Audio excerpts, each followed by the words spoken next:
Hi, myself S. Lakshmanachari, working as Assistant Professor in Department of Cybersecurity, Institute of Aeronautical Engineering, Hyderabad. So, in this lecture, we are discussing question bank related topics on Introduction to Computer Organization. So, the first question is what is assembly language and why do we need it?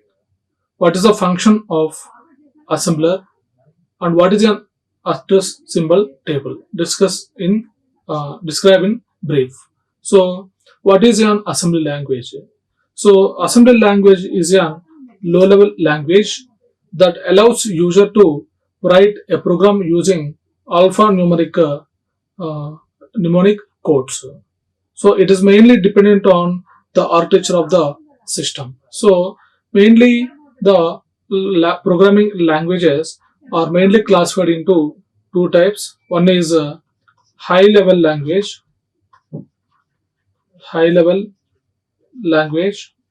and another one is the low level language.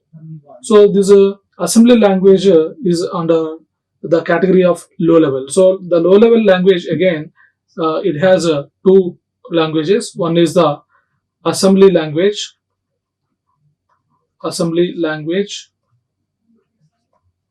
and another one is the machine language. So assembly language is a low level language, and we are writing using alphanumeric mnemonic codes. So like some the examples of mnemonics are add, subtract, increment, division. So these are all the various mnemonics. So using these mnemonics, we are writing the assembly language program. So and also this assembly language it depends upon the architecture of the system. So assembly language, it helps programmer to write human readable code that is almost similar to the machine language. So this assembly language, it is similar to the machine equivalent code, because suppose if you have operation add, so this add it will be represented using some machine language, that means using some binary language, so 101101, so like that this particular operation representing. So that means it is the assembly language is mostly similar to the machine equivalent language.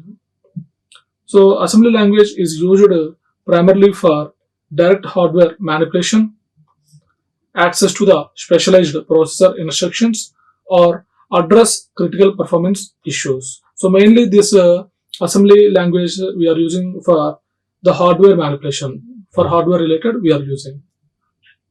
And once the program is written in assembly language, so that we are converting into the machine understandable language, because the machine cannot understand the assembly language. Well, as a human we can understand the assembly language and high level language, but the machine cannot understand. So that's why the program which is written in assembly language, that should be converted into the machine understandable language by using the assembler. So assembler is a program that takes the basic commands and operations from assembly code and converts them into the binary code that can be recognized by a specific type of the processor. So the processor can identify or can recognize only the binary language, nothing but zeros and ones. And address symbol table.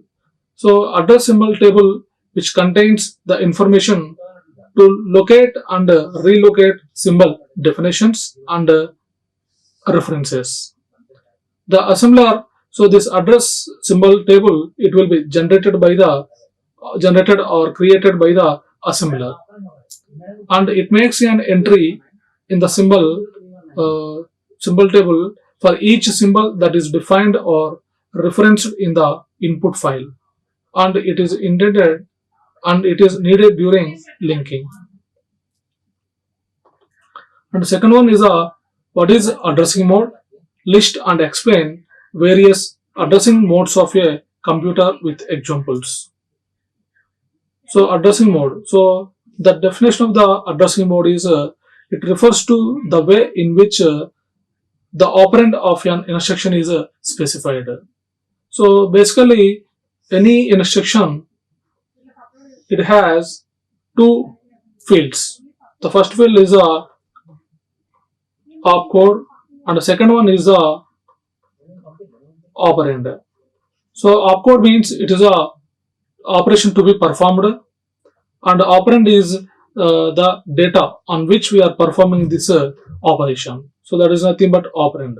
So here, so how the operand we are specifying, whether the operand is specifying immediately or operand is specified in a register, or operand is specified in a using memory location. Okay, so these are the various types of specifying the operand. So this addressing mode, it refers the way in which the operand of an instruction is specified. So the addressing mode, it specifies a role for interacting or modifying the address field of the instruction before the operand is actually executed. So this is a this is a address field. So in this address field, we can specify immediate data or the address of the operand specifying in a register or the address of the memory location is given directly. So we can specify the operand in several ways. So we have different types of addressing modes. The first one is the implied addressing mode. So in implied addressing mode, the operand is specified in the instruction itself. Example, CLA and CMA. So clear accumulator, complement accumulator.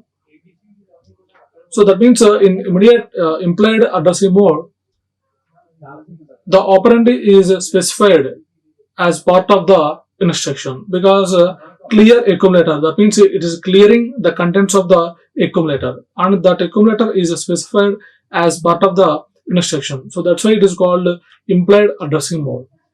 And second one is a immediate addressing mode. So in this immediate addressing mode, the operand is specified in the instruction directly. So that means the operand is specified in the place of address field. So here, so that means 35 is the operand, not the address, because if the before the number, if hash is there, that represents immediate data. So the data is data or operand is given in the instruction immediately. So that's why it is called immediate addressing mode. And coming to the next one, register addressing mode. So in register addressing mode, the operand is placed in one of the 8-bit or 16-bit general purpose registers. So the data is in the register that is specified by the instruction.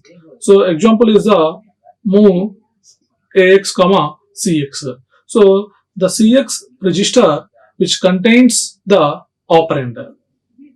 So in this CX register, our required operand is present. And next one, register indirect addressing mode. So in register indirect addressing mode, the operand's offset is placed in any one of the registers BX, BP, SI, DI. So that means in order to specify the operand's offset, we can use any one of these register. So the register may be BX or BP or SI or DI. BX or BP, base pointer, source index, destination index.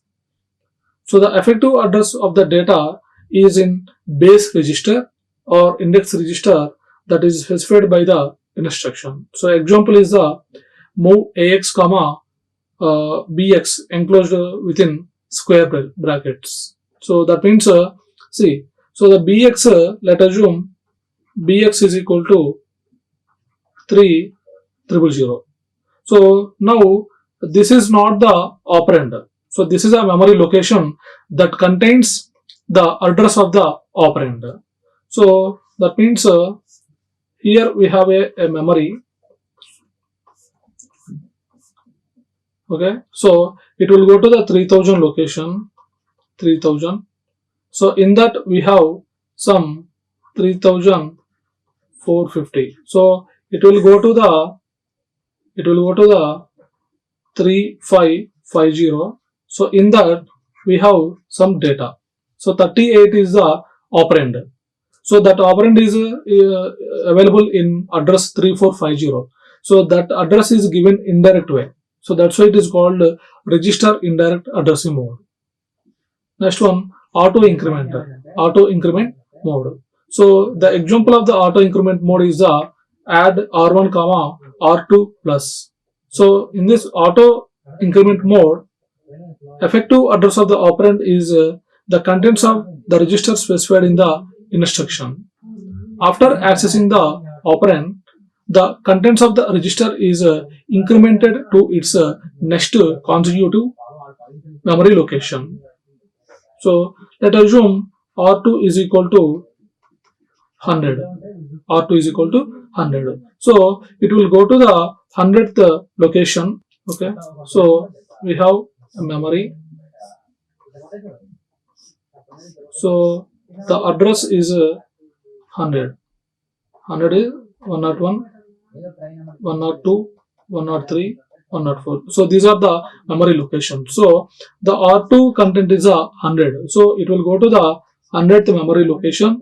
Here we have some operand. So that operand will be accessed. After accessing, its address will be incremented by 1 to point out to the next consecutive memory location. So that means the 100th memory location, it will be incremented by 1, so that it will become 101. So that is the auto increment mode. Next, auto decrement mode. So in auto decrement mode, here the minus operator, it is specified before the register. So that means first the decrement will be takes place, and after that the operand will be accessed. Suppose here R2 is equal to 100. So this is a memory. So here we have 100, 101, 102, 103 and 99. So R2 content is 100. So it will go to the 100th location. Then it will be decremented address by 1. So it will become minus 1. So it will become 99. Then here we have a operand. So that operand will be accessed. So here in the auto decrement, first the address will be decremented by 1. Then operand will be accessed. So that is the auto decrement mode. Next one, direct addressing mode. So in this direct addressing mode, the address of the operand is given directly in the instruction. So LDAC 5. So 5 is the address of the operand. So directly it will go to that particular address, then we can access the operand. And indirect addressing mode. So in indirect addressing mode, the address specified in the instruction is not the address of the operand. It is the address of the memory location that contains the address of the operand. So LDAC at the rate 4001. So 4001 is not the address of the operand. So this is a memory location that contains the address of the operand. Suppose the operand is available at some 4550. In that we have some 49 is the operand. So what is the address of the operand? 4550. So this 4550, it is stored in this 4001 location. So that's why it is called indirect addressing mode. That means the address of the operand is given in a indirect way, in the indirect addressing mode. Now coming to the relative addressing mode. So in relative addressing mode, the address of the operand is calculated by using the value of program counter and the address part of the instruction. So let us assume, suppose if the value of program counter is 100, then the address part of the instruction is 5. So that means 5 is specified in address field of the instruction. So 100 plus 5, so that is equal to 105. So this 105 is the effective address. That means 105 is the memory location that contains the operand. Next one, indexed mode. So in indexed mode works like a relative mode, except the address supplied by the instruction is added to the contents of index register. So the relative mode and index mode both are same except the register used. In relative addressing mode, we are using the program counter, whereas in indexed mode, we are using the index register. In relative mode, we are using program counter. In indexed mode, we are using the index register. So the effective address is calculated by adding the base address plus index register. So base address or the address part of the instruction. Here 5. So index register. Then base register. So base register also, it is similar to the index register except the register. So in base register, we are using the registers. We are using the base register like BX or BP registers we are using. Okay, so these are the different addressing modes of the processor. Then how to measure the performance of the computer, explain. So performance of the computer is it is one of the important factor in the computer. So computer performance is the amount of work accomplished by a computer system. Okay, so a computer performance mainly it depends upon the response time, throughput, and the CPU execution time. So mainly this computer's performance, it is measured using these three parameters. First one is the response time, second throughput, and third one CPU execution time. So the response time is the time from starting to completion of the task. So this also includes operating system overhead, waiting for IO or other processes, accessing disk and memory, and time spent executing on CPU or executing time. So this is a response time. Response time means it is from starting to the completion of the task. Suppose if the processor is searching for the data, so response time is the time lapse between the request for the read or write to the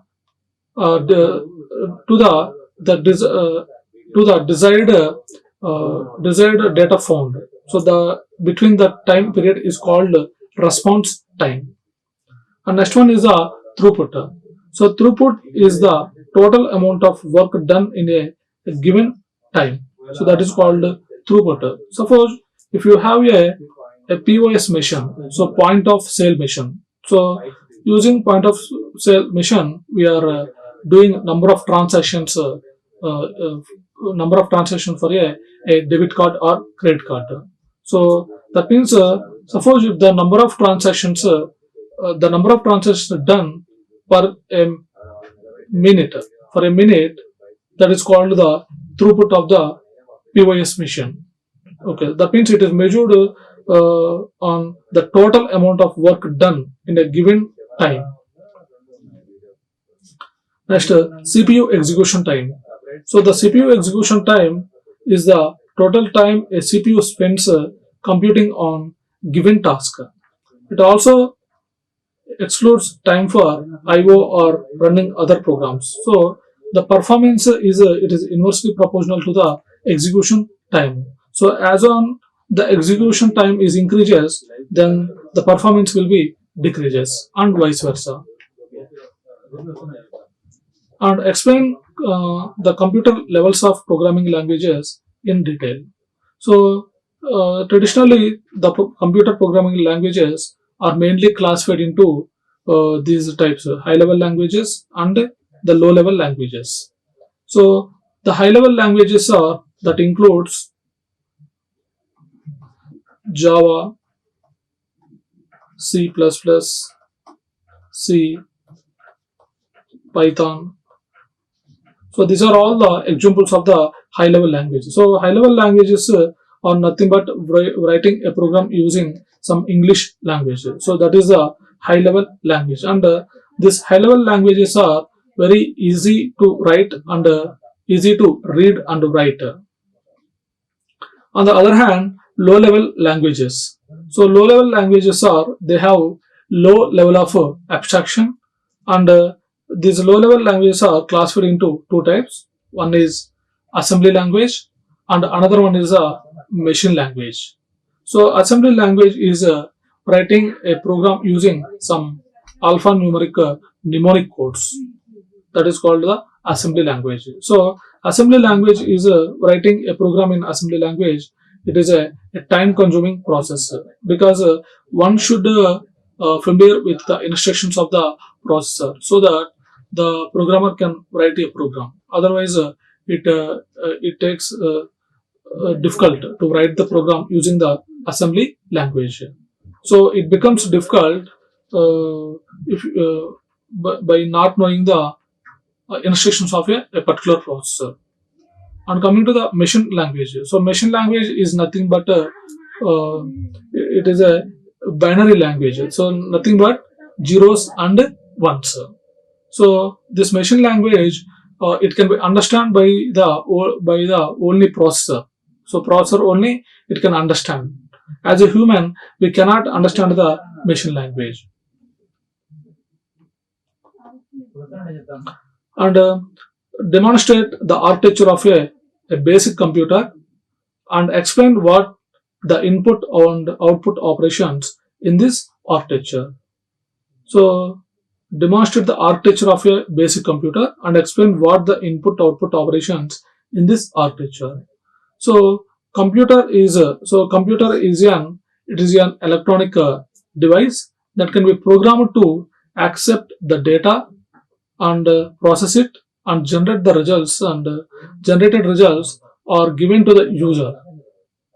Okay, so this basic computer, mainly it has three functional parts, that are CPU, memory subsystem, IO subsystem. So CPU, central processing unit, which performs various operations. So this CPU, again, it has three parts. First one is a ALU, arithmetic and logic unit, control unit, and registers. So the ALU, arithmetic and logic unit, it performs various arithmetic and logic operations. Arithmetic operations are addition, subtraction, multiplication, division. So these are all the arithmetic operations. And the logic operations are AND, OR, XOR, increment, decrement. So these are all the logic operations.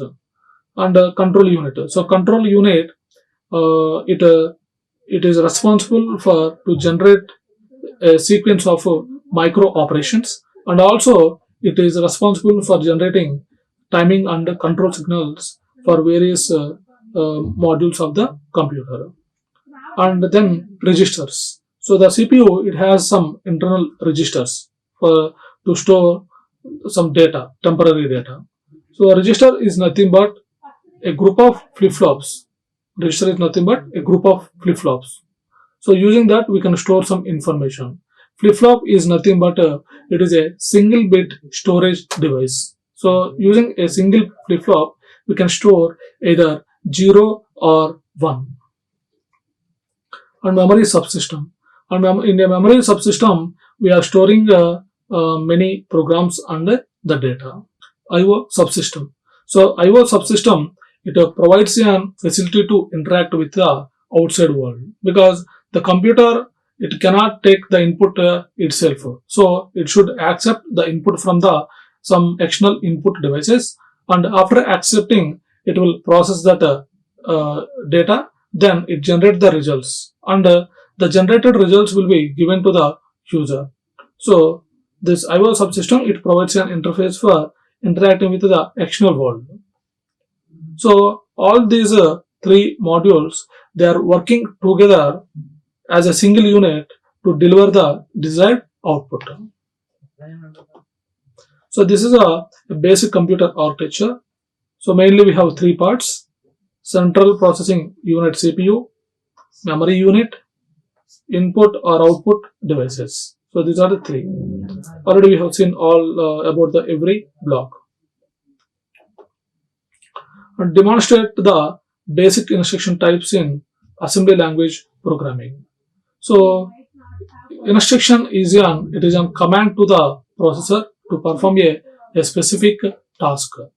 So based on the operation they perform, the computer instructions are classified into mainly three types. The first one is the data transfer instructions, and the second one is the data operations instructions.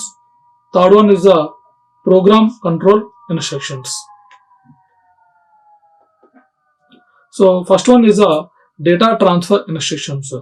So these data transfer instructions, they will copy the data from one place to the another place. So these are, it loads the data from the memory to the microprocessor register and store the data from the microprocessor registers into the memory, or it move the data within the microprocessor register to registers, or input the data to the microprocessor register, or outputting the data from the microprocessor register to the output device. So these are the several ways to transfer the data.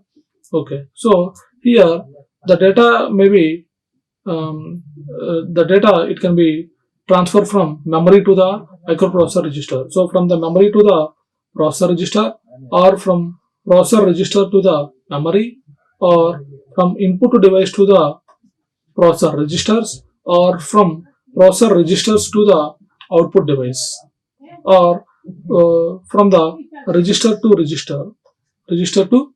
So because inside the processor we have several registers, so sometimes it is required to move the data from the one register to the another register. So for all these purposes we are using this data transfer instructions. And next one, data operation instructions. So unlike the data transfer instructions, data operation instructions modify their data values. So in the data transfer instruction, they will not modify the data values, just they will copy the data from one place to the another place. But here in the data operation, it will modify the data values.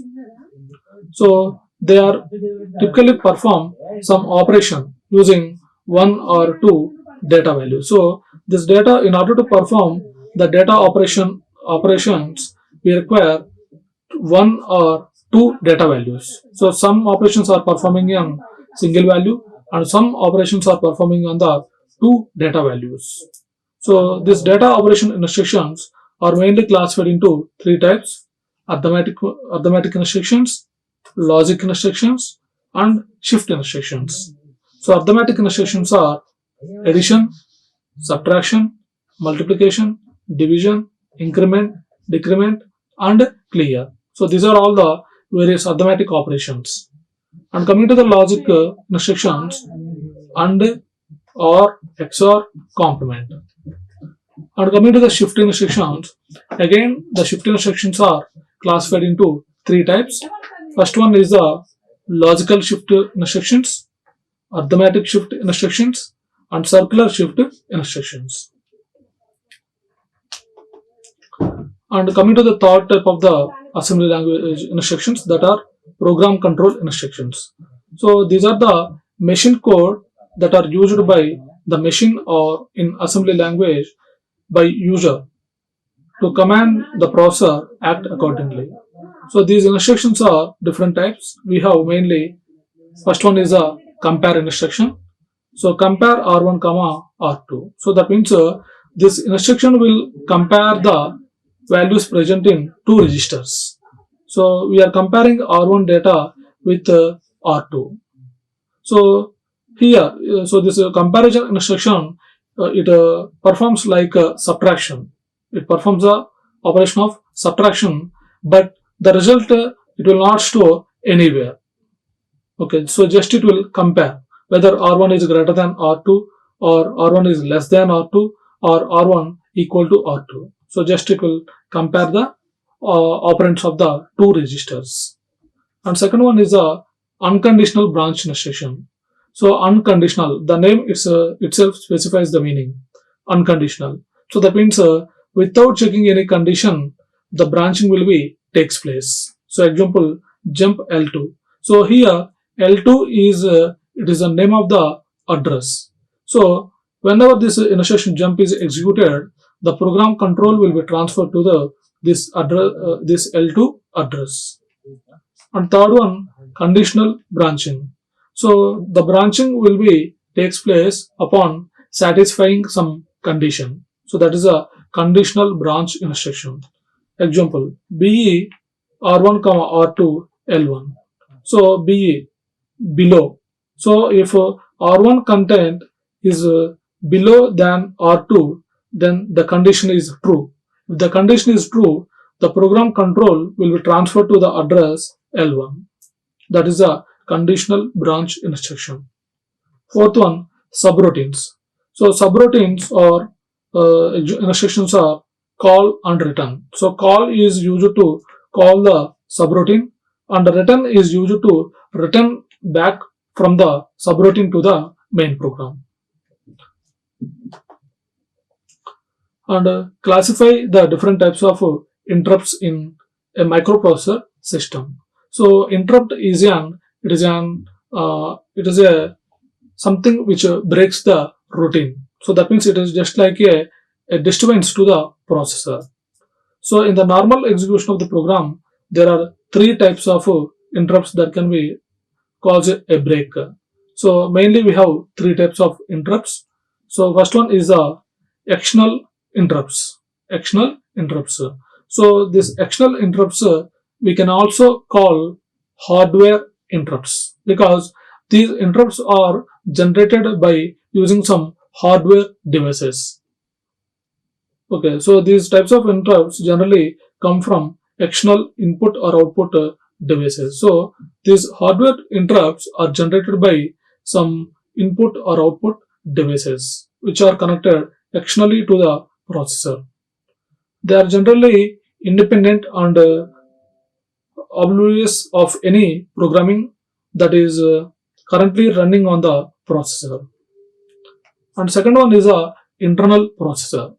So internal, they are also known as traps, and their causes could be due to some illegal operation or the erroneous use of the data. So this type of internal errors or occur due to some illegal operation.